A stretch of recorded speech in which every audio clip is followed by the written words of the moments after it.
Hi, I'm Cynthia Izaguirre in Dallas with a look at your headlines from North Texas. State officials are taking over yet another North Texas school district. This time, it's Lake Worth ISD. This is the second district in Tarrant County under scrutiny for multiple years after failing grades at one of its campuses. Kevin Reese explains. It is very unusual, and it's unfortunate we find ourselves in this circumstance. The Commissioner of Education tells WFAA that of Lake Worth ISD's 6 campuses, 5 are failing.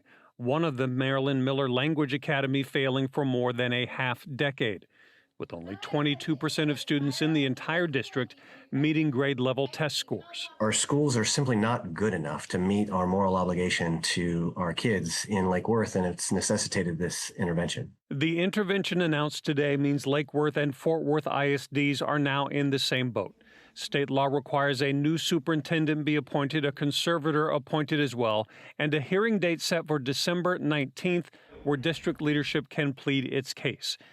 In his letter to the district, however, the Commissioner of Education described Lake Worth as demonstrating a chronic inability to support students to learn and achieve at high levels. This is as much about adult expectations as it is anything else, and which is the reason why this kind of leadership change is both rare and unfortunately necessary in this circumstance. Meanwhile, Fort Worth ISD, already in this same process, has appealed its proposed takeover. As for Lake Worth, the superintendent tells us, "We accept the TEA's decision and view this as an opportunity to accelerate our progress. Our focus remains clear, supporting teachers, improving instruction, and doing what's best for kids. We are committed to transparency, accountability, and partnership as we work side by side with TEA to ensure lasting improvements for our students." What we want to see in Lake Worth is we want to see no more failing campuses, period. In Dallas, I'm Kevin Reese. Takeovers are not just happening in Tarrant County. Many other districts across North Texas are at risk of seeing serious changes if the state decides to step in. Scoop Jefferson spoke with parents in another district that could face the same fate. Mariah Rosales picked up her children from school Thursday afternoon, hours before Grand Prairie ISD announces its new consolidation plan. Mariah has kids at 2 different Grand Prairie schools. I feel like it's not a good idea because the schools are going to be overly crowded now. But the district says over the past 3 years, it's been dealing with declining enrollment. Now, as school board members share recommendations on what schools to keep open, consolidate, or close, they expect to hear from even more parents. The parents obviously are the ones that interact with our schools every single day.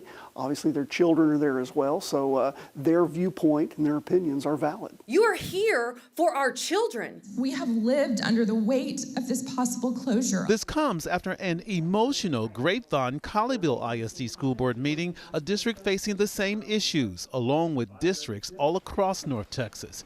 In Plano, the district is in the process of demolishing Carpenter Middle School as part of its consolidation plan. Davis Elementary School in Plano already demolished.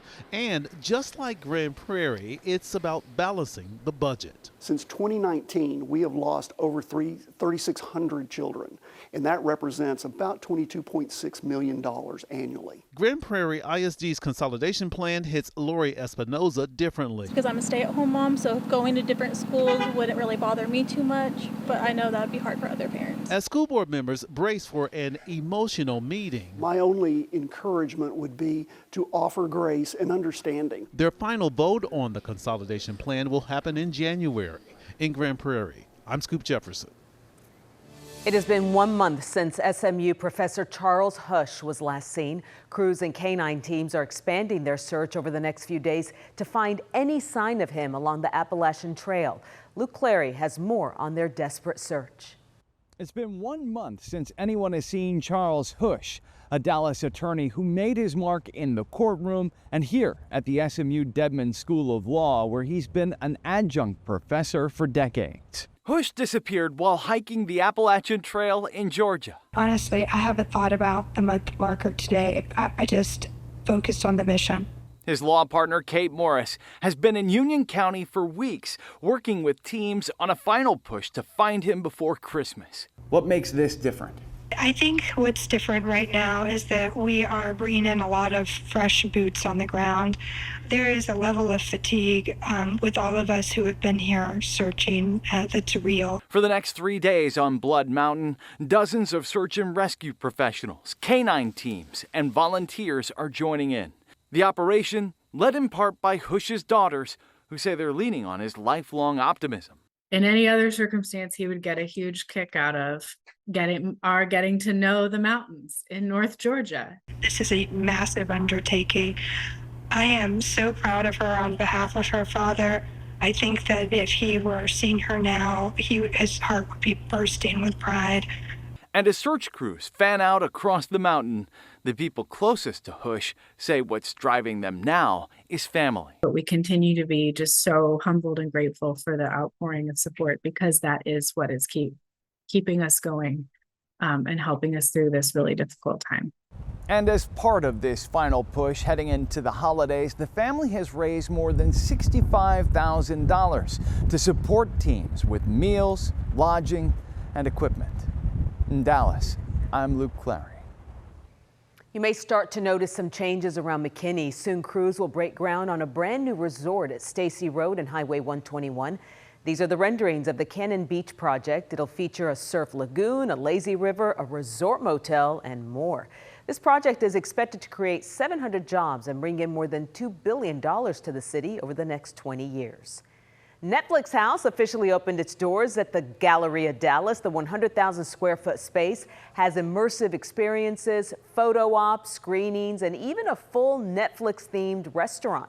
WFAA got a chance to speak to a Netflix exec on how they're bringing some of America's favorite shows to life. We work with the production designers from those shows, costume designers, and in fact, we've even brought sets from the series into the experience. Lombardo says millions of people have welcomed Netflix into their homes for years, and they figured now was the time to return the favor. Netflix House is free. You can buy tickets to go to the individual experiences for shows like Stranger Things and Squid Game, starting at $39. And those are your headlines from North Texas.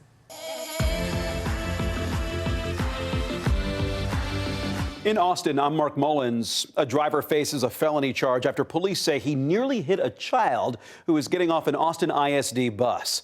Video from a stop arm camera on the bus showed that it was a close call in October.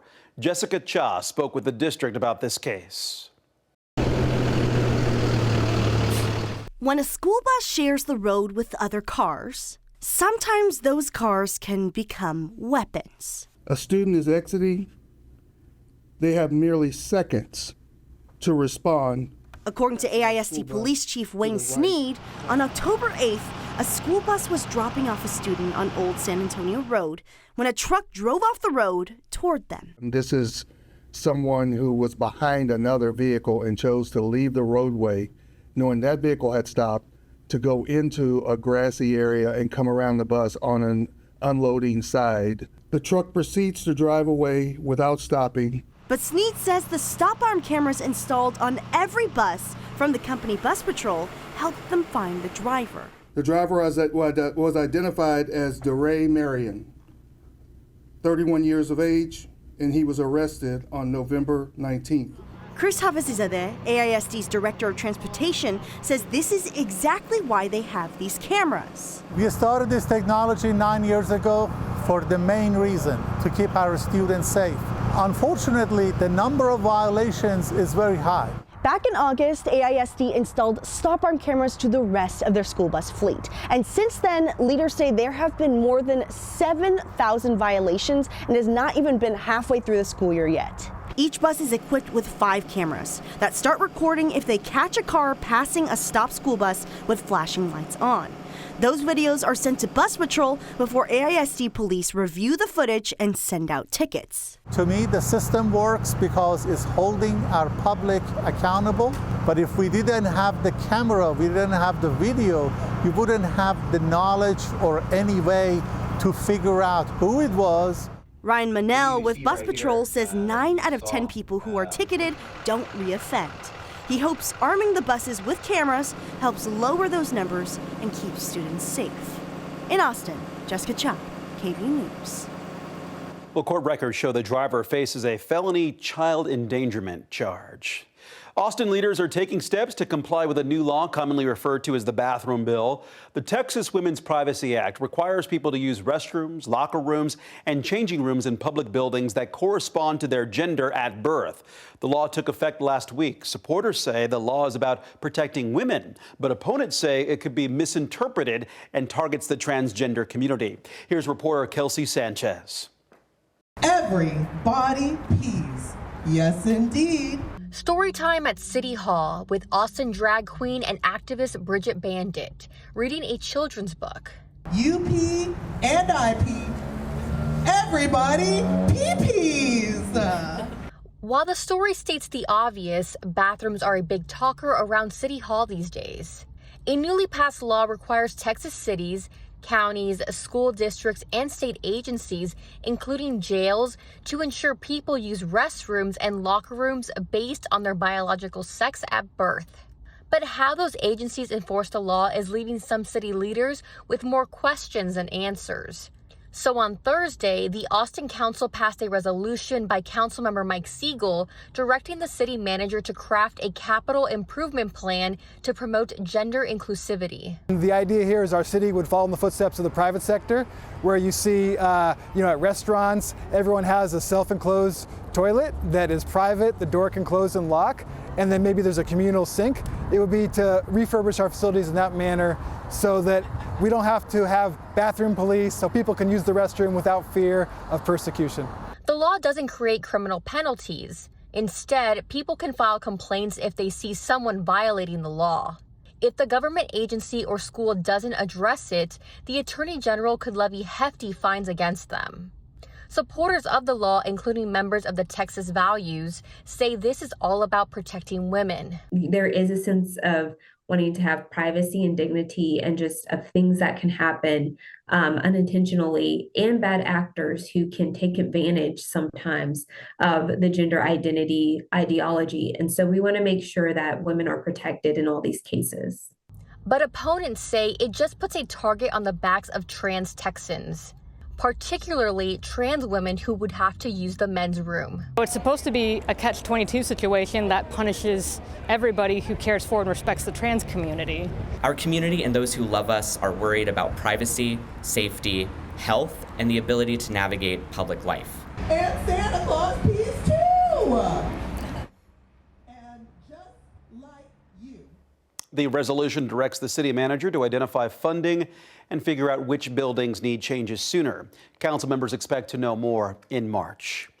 Austin city leaders approved a deal with Southwest Airlines that could bring roughly 2,000 new jobs to Austin's airport. Southwest is Austin's largest carrier, accounting for around 40% of all passengers. Under this new incentive agreement, the airline will get up to $2,750 per job created, but only if the workers live in Austin. The city will pay Southwest up to $5.5 million over the next 5 years. The airline will donate 10% of that incentive to the city's new Child Care Assistance Fund. Southwest leaders say the expansion will strengthen operations in Austin and improve flight reliability for travelers. Changes coming to Bastrop County. This week, commissioners approved a contract to expand the Animal Services facility. It's been 25 years since the shelter's seen a real upgrade. Now staff say construction could start soon. Here's reporter Brianna Perez. Bastrop County is growing fast, and now its Animal Services facility is ready to grow with it. We have so many new businesses coming into Bastrop, and that has increased our population. So Bastrop County hasn't expanded their kennel space in probably at least 15 years. So this will be a great resource for the community. Jill Gunn, Director of Animal Services for the county, says currently there are about 200 pets at the facility, and they have about 90 kennels. With nearly 9 dogs coming in each day, she says it's clear the shelter needs more space. I feel like we get so many dogs coming in here, and then us being the only shelter around the area, and Bastrop being as big as it is, and people just coming out here, every year. So I feel like every year we're getting more dogs. Right here is where officials say construction can start as soon as next week. The plan to boost capacity by 1/3, making room for at least 60 additional pets. From about here all the way down. The expansion will include a new intake area with 33 kennels and a cage bank for smaller pets. Officials say the project is entirely funded by donations and comes with a price tag of more than $300,000.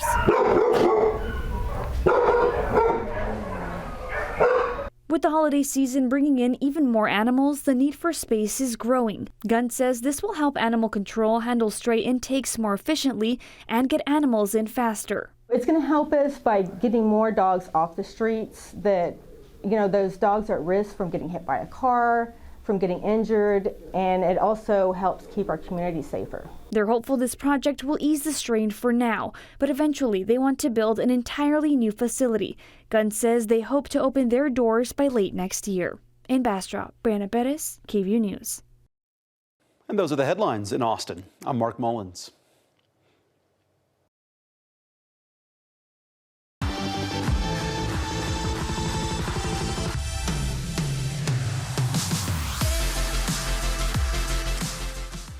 Bill Taylor here with Texas News Now weather, and from this position, looking at upper level winds, you can really see why we're not getting Arctic air in Texas. I mean, yeah, some chilly mornings, seasonal for December, but as far as a good polar vortex or a big plunge with an Arctic front, it's just not going to happen with this kind of setup. And you see how these winds are directly from northwest to southeast.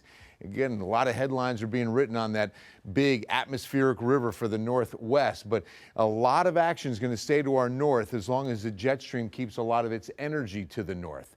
So temperature-wise, we're not expecting much in the form of really cold air. I mean, seasonal for the most part, and maybe some freezing temperatures across North Texas and even South Texas. But as far as the brunt of the cold, you can see it's really reserved for the northern plains, the eastern third of the United States. Take a look at the pattern, and it matches up exactly with water vapor showing us the moisture train, if you will, from the northern plains and right on through the midsection of the country and then out to the southeast. Really missing out on us. Southwest and into Texas is where you see a lot of this dry air. Whenever you see this orange tint or light brown, it's bone dry in the mid and upper levels. Even that darkening water vapor is a very good lack of moisture in the mid and upper level atmosphere. All right, now there are some rain chances to talk about. We've got a frontal boundary moving through. It'll be a weak one Sunday through Monday. And then an upper level disturbance will be sliding from west to east across the great state of Texas, both offering up a little bit of rain. Now, what will happen in the meantime? Here's Friday morning. Any travel in South Texas between San Antonio, Houston, even west of Del Rio, but mainly also, I should say, San Antonio to Austin is going to encounter some fog, not only Friday morning, but Saturday morning as well.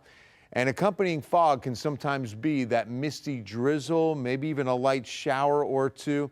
Nothing certainly measurable as far as heavy rain, but it can really slow down travel. So Friday and Saturday mornings across South Texas between San Antonio, Austin, and Houston, you should really allow extra time on the commute because you don't want to be in a rush when we've got fog and light drizzle. Now, this could be a bit more measurable rain on Sunday morning.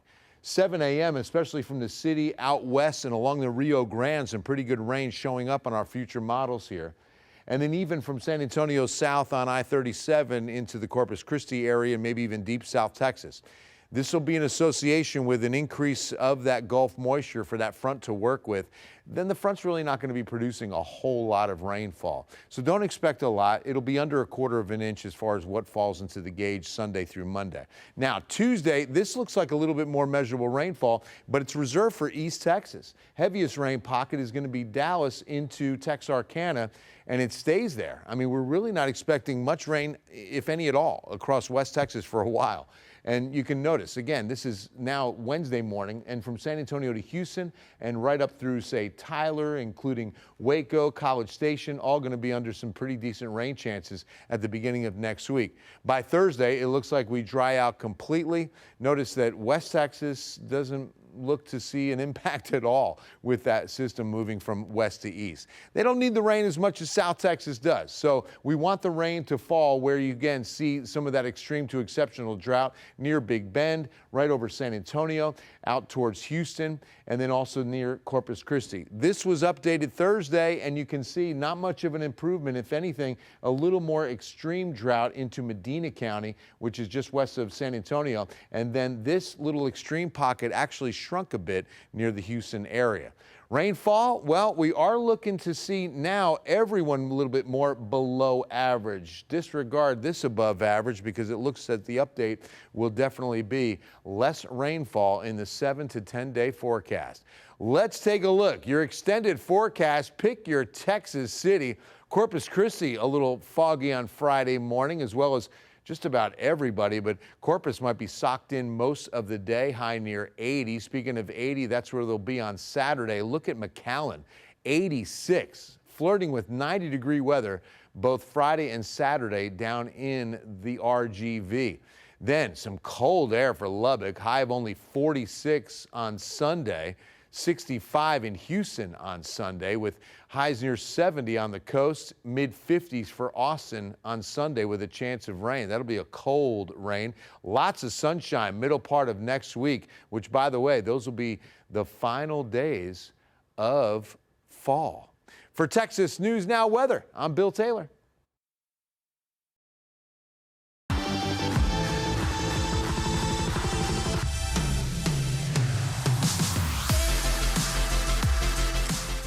I'm Lindsay Littman. Here are your headlines from Central Texas. 81 more women have now joined the civil lawsuit against suspended Fort Hood OBGYN Major Blaine McGraw. The filing reveals for the first time the scope of the alleged abuse with former patients. 6 News reporter Juliana Jackson has more on the new filings, and we want to warn viewers some parts of this story might be disturbing. The petition filed on December 10th includes new evidence, photographs taken by alleged victims showing former Fort Hood OBGYN Major Blaine McGraw's alleged tactics. The images show McGraw's cell phone positioned in his breast pocket with the camera lens facing outward. The petition states on multiple occasions he positioned his Army nameplate clip beneath the cell phone so that the badge would prop the device outward, preventing the camera lens from being covered by his medical garments. The petition alleges 3 patterns of abuse: non-consensual photos and videos, unnecessary or unconsented procedures, and sexualized touching during examinations without chaperones. The petition describes a 19-year-old rape survivor who underwent a sexual assault forensic examination conducted by McGraw. She goes into that examination room with Dr. McGraw alone, no chaperone. He puts her on the bench and starts the examination of her most sensitive areas, and he pulls out his cell phone. The petition states after reporting her rape to her chain of command, the soldier underwent a sexual assault forensic examination conducted by McGraw, again with no chaperone present. The petition alleges McGraw failed to document in her medical records that a rape kit had ever been performed.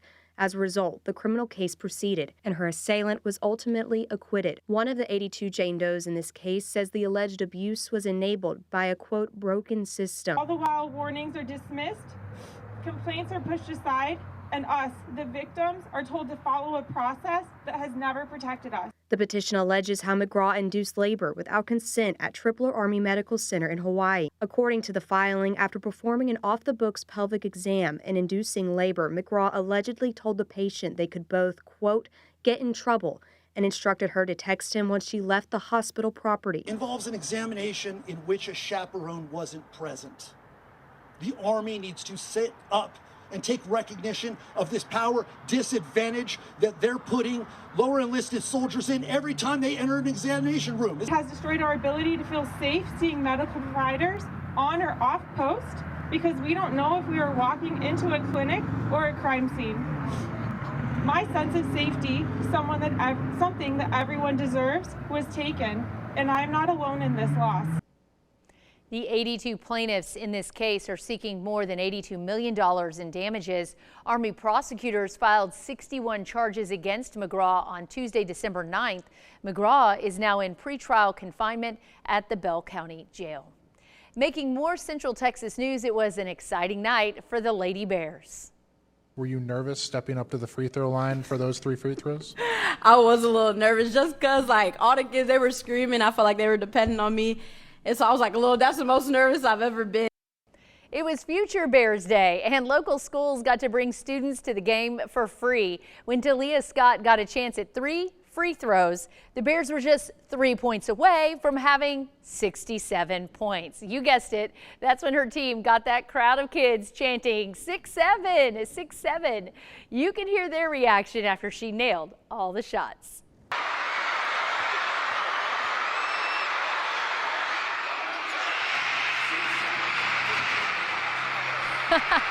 The crowd goes wild. The Bears were able to power ahead and win that matchup 90-36 against the Hornets. And those are your headlines from Central Texas.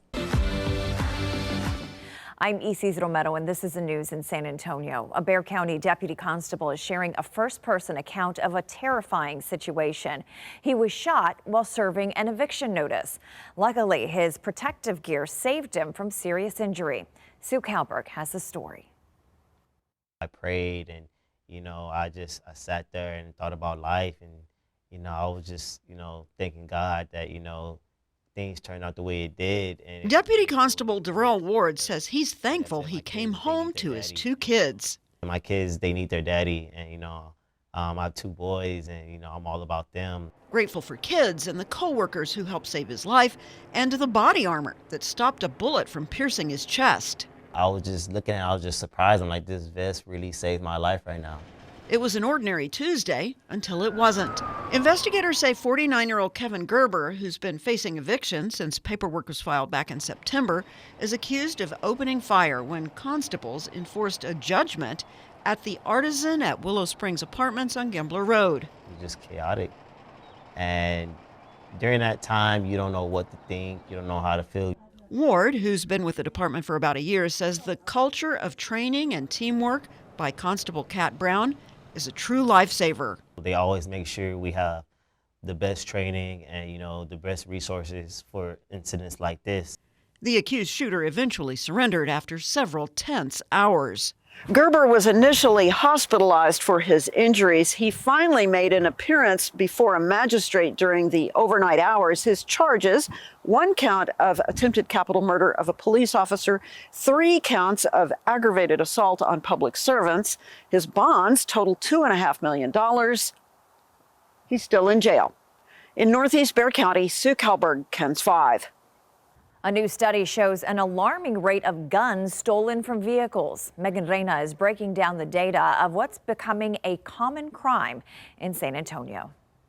This was an issue that needed to be tackled. The numbers speak for themselves. In 2024, there were nearly 2,500 guns stolen from vehicles reported to SAPD. It was truly shocking. 7 guns a day are stolen from vehicles in the city. Easily, even over the past 5 years, that's probably well over 10,000 firearms stolen from lawful gun owners and transmitted into legal markets where they could be used for all sorts of violent crime. Professor Alex Testa from UT Health Houston has been conducting this study over the last 3 years here in San Antonio. The most thefts occurred at a business Testa wasn't expecting. About 25% of the addresses associated with a firearm theft incident came from a hotel.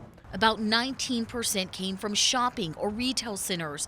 Testa says some of the hot spots include the Rim, the shops at La Cantera, North Star Mall, and the Alamo Ranch neighborhood. In fact, 16% of the thefts happened in a residential neighborhood.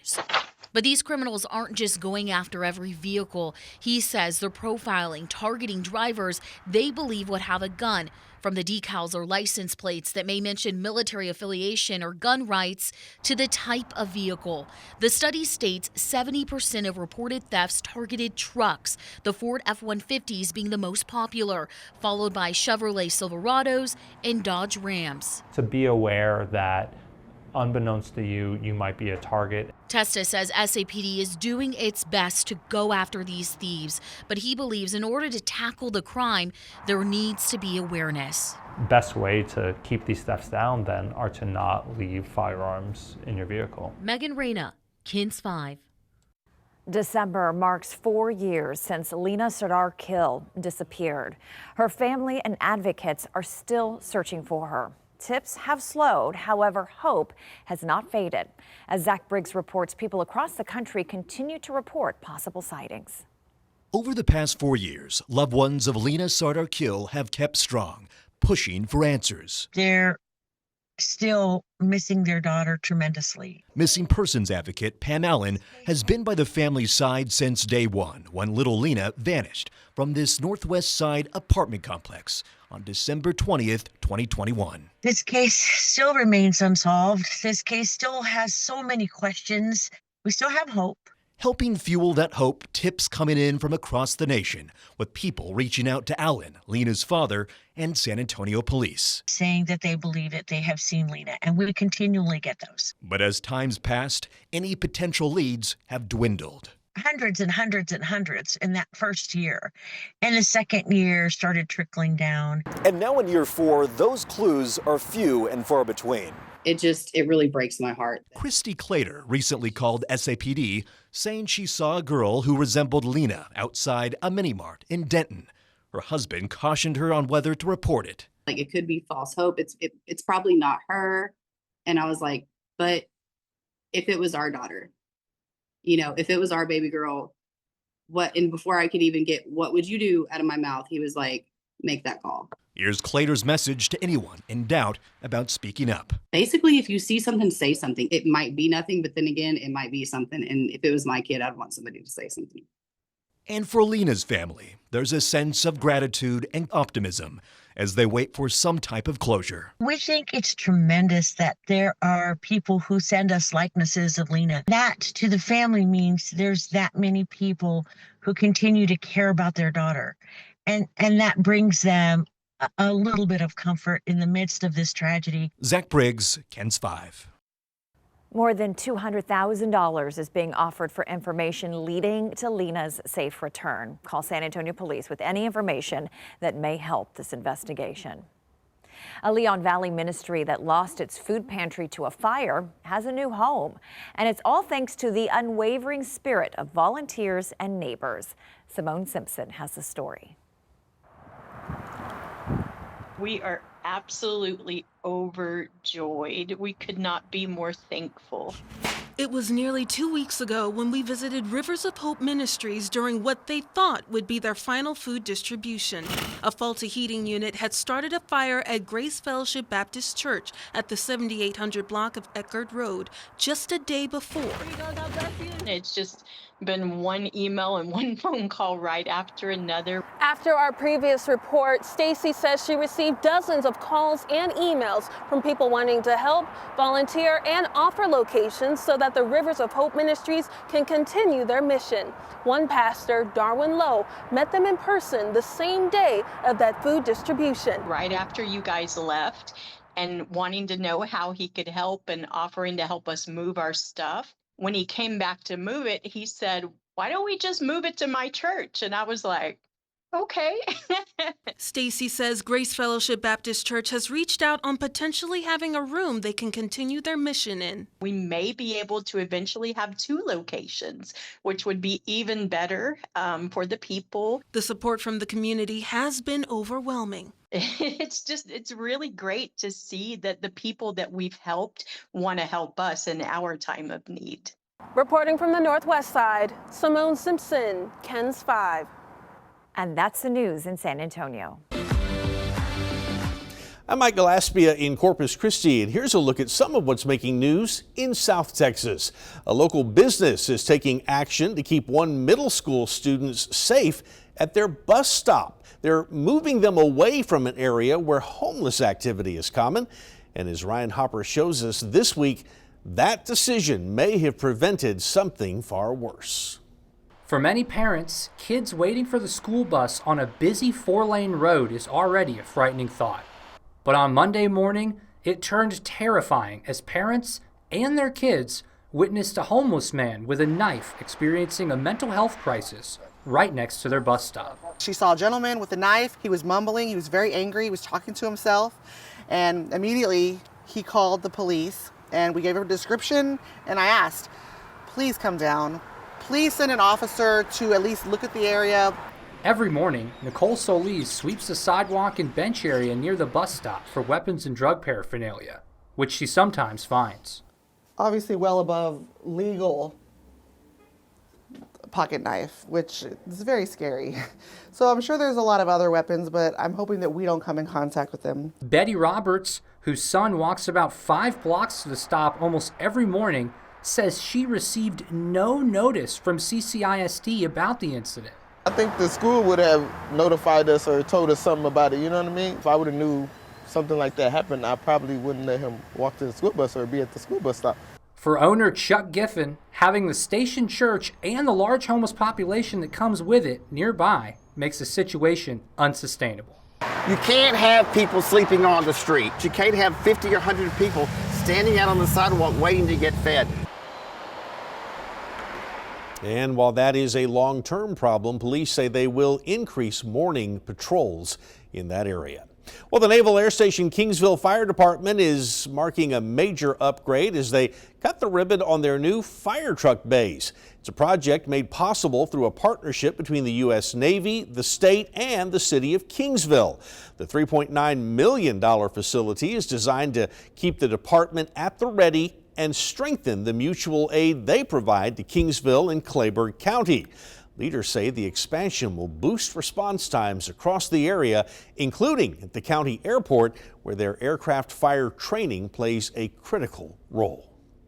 From renting boogie boards on the beach to having the first surf shop in Port Aransas, local surfing icon Pat McGee is a legend in this part of the world. Pat McGee, who opened his iconic Port Aransas shop in 1969, was our first state surfing champion and the first Texan to ride with the California surf team. Over the years, he's brought big names to the Texas coast and, well, helped shape the local surf culture. Now, after closing his shop back in 2005, McGee has made it a tradition to release a brand new T-shirt each year, keeping the legacy alive. Texans, we don't have the greatest surf, but we have probably the greatest attitude and the greatest sense of stoke. And Pat McGee and others like him have been a big part of that. And so it's a chance to come down here and share that stoke during the holidays. All right, so if you happen to be making a trip down to the coast, be sure to drop by Water Street Restaurant to snag a piece of Texas surf history. And that is a quick look at some of what's making news here in South Texas.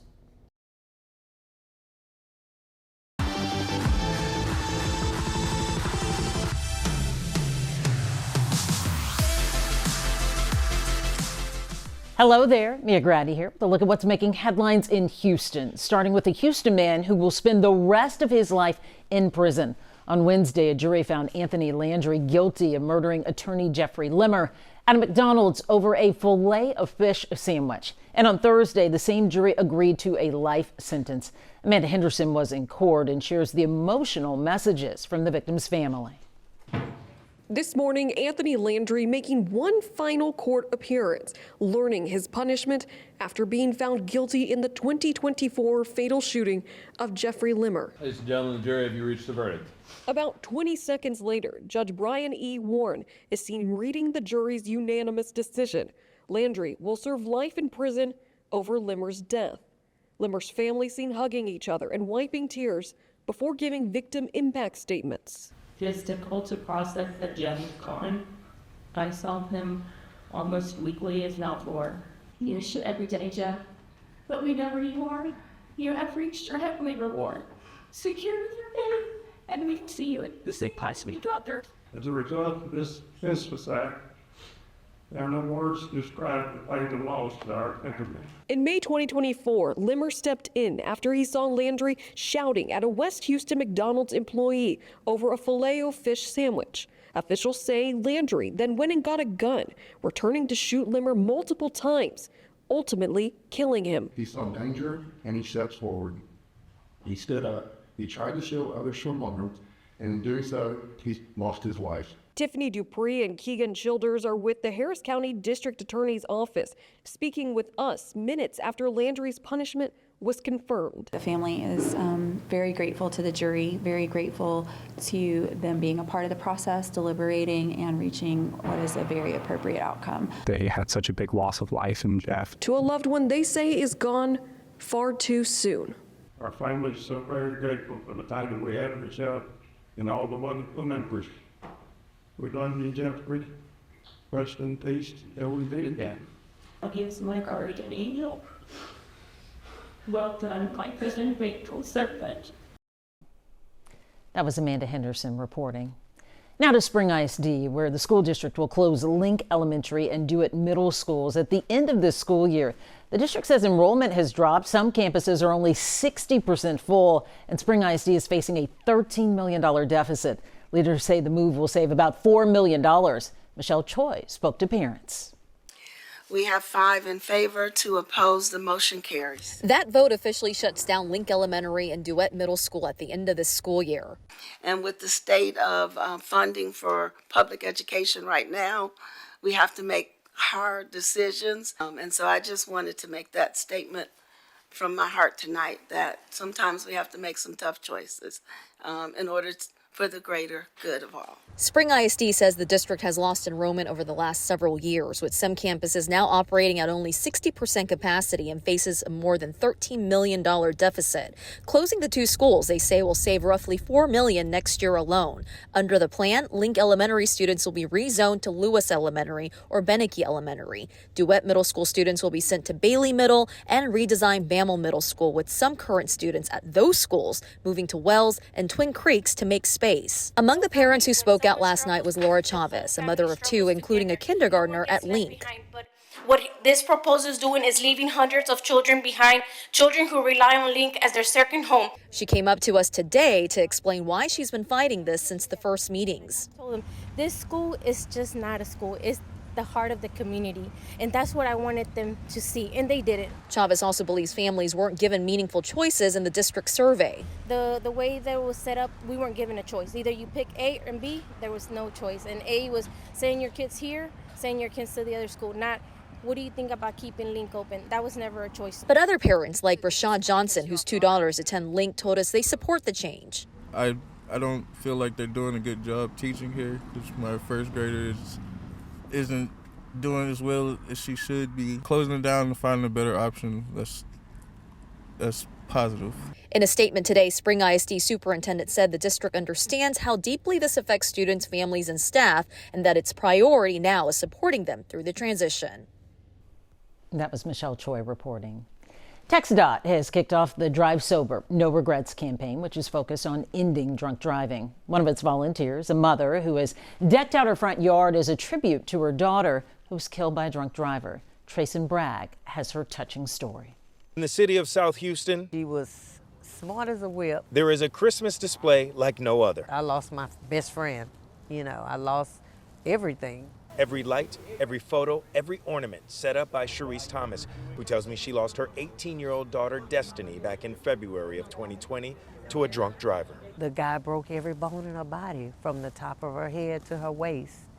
She had no chance of survival. The entire yard is themed after Whataburger to honor Destiny. I eat at Whataburger all the time, and so did Destiny. And so every crash anniversary, I would go to Whataburger, and then I would go down to the cemetery, and I'd sit there, and we'd eat our Whataburger together in my mind. And this year I decided, I'm going to take other friends with me. In the yard are photos of what she calls water angels, including Destiny and Thomas's 4-month-old grandson, Carson, who was also killed by a distracted driver, among other victims. But the yard isn't the only way she honors her late daughter. She also volunteers her time with TxDOT's Drive Sober, No Regrets campaign, among others, in hopes of ending drunk and distracted driving once and for all. And I had a lady that stopped by the other day, and she said, I don't know you, but God bless you, because I'm 30 years sober, and this helps me be 30 more years sober. So that touched my heart. It made me work harder to get the word out there.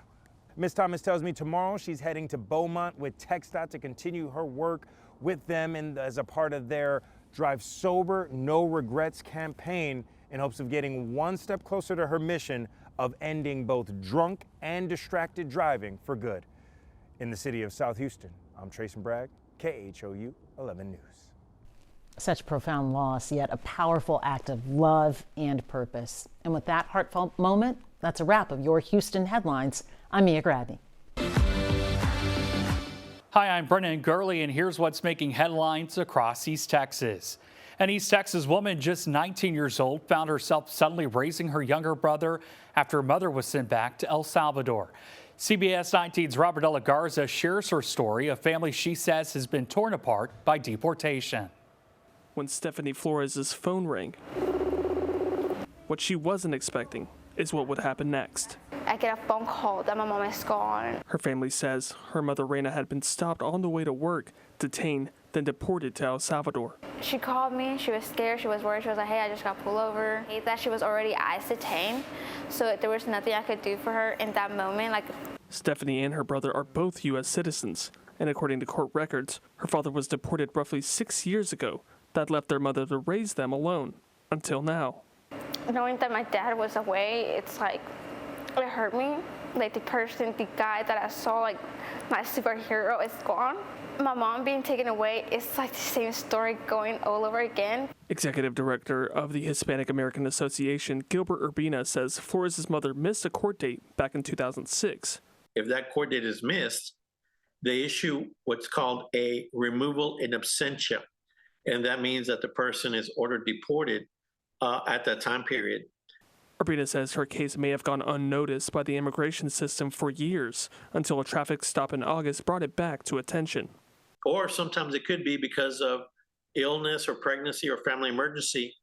And what they do not know is how to notify the court. But Urbina says her case is more common than people realize. So sometimes it's very difficult to show up for court. Sometimes they set a court in a different state. And because there's not enough help or legal assistance, then they miss their court date. Now Stephanie only communicates with her mom through phone calls. Tú también, mamá. Sí, mami. Bye, mamá. It says she's had to grow up fast caring for her younger brother and putting her own life on hold. It's just hard not having somebody to call, to hug, to cry to, or anything. Somebody that I can just have your parents. It's hard. Stephanie's brother will soon graduate high school and hopes to go to college, something she planned for her life.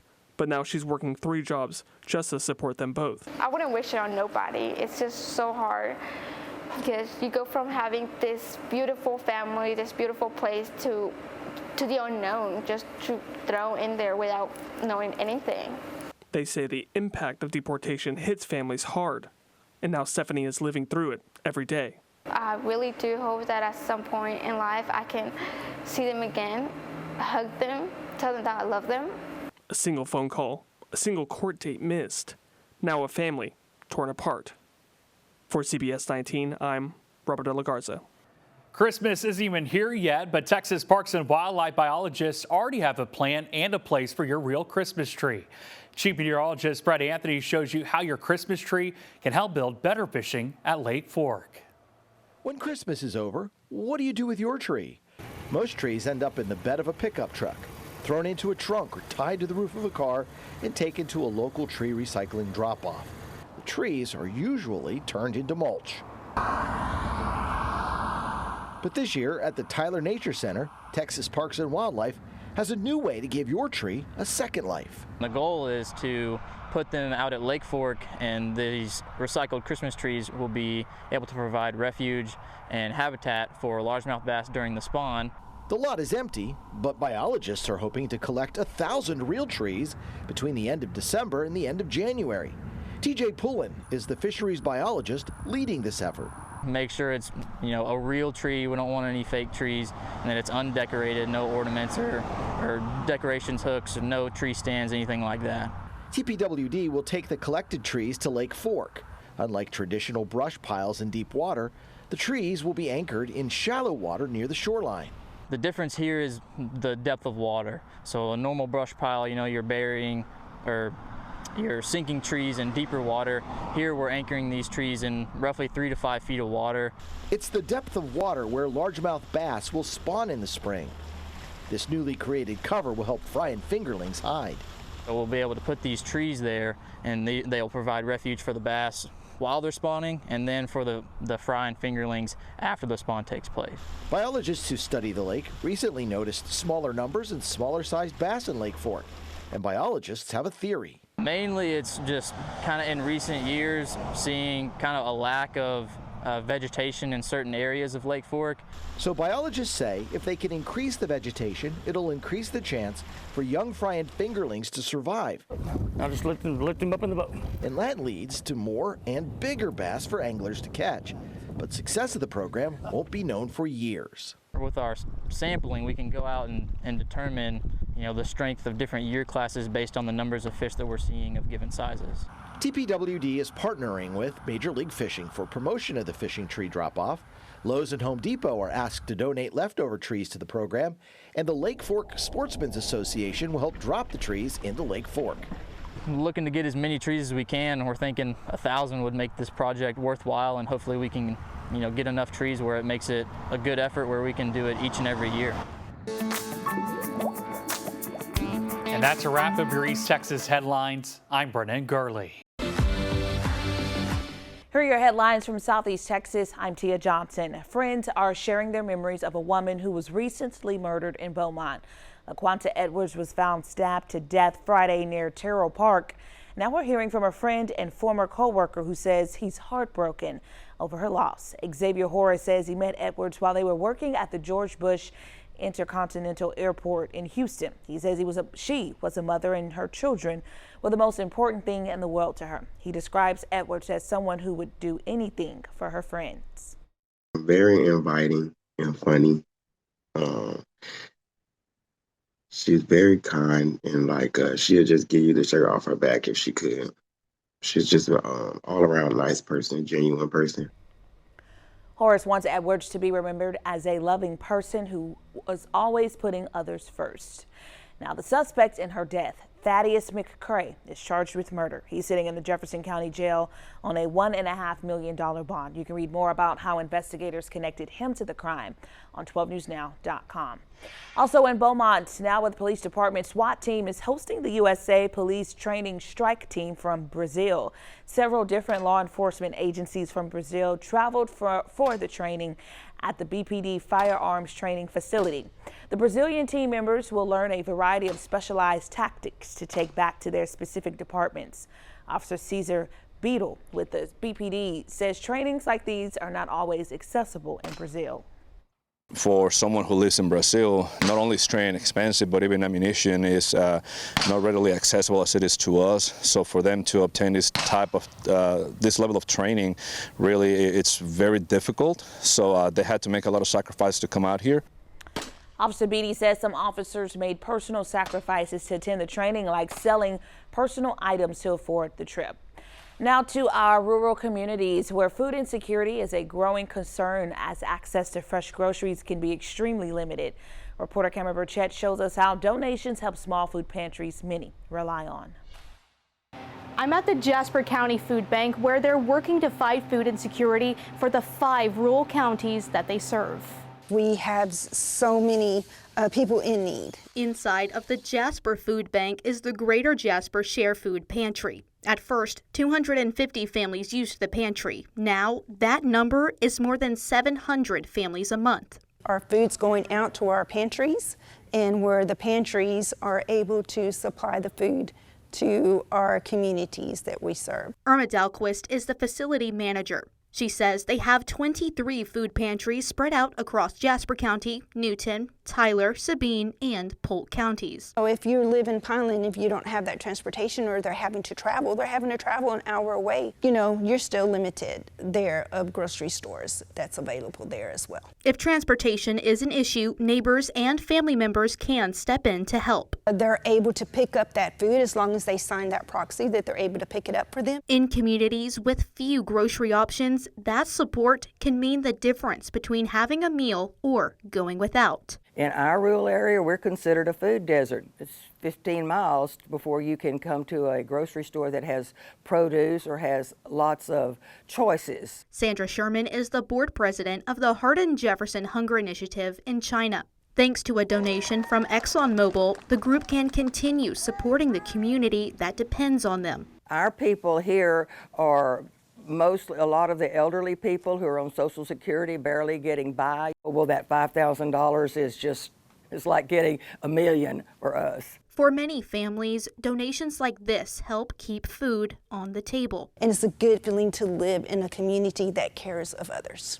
Dahlquist says community support and donations play a vital role in ensuring no one goes hungry, especially during the holidays. In Jasper, Cameron Burchett, 12 News. And those were the headlines from Southeast Texas.